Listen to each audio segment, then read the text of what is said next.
মাঝে মাঝে আল্লাহ আমাদেরকে দুঃখ কষ্ট দিয়ে পরীক্ষা করতে চান, এগুলো আমাদের জন্য খারাপ নয়।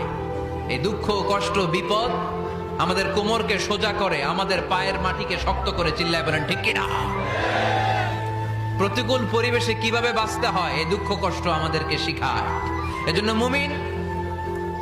মুমিন বান্দার বৈশিষ্ট্য হচ্ছে দুঃখ কষ্ট বেদনা জ্বালা এগুলোতে সে আপসেট হয় না, সে হাল ছেড়ে দেয় না, সে ভরসা রাখে একজনের উপর। চিল্লায় বলতে হবে তিনি কে?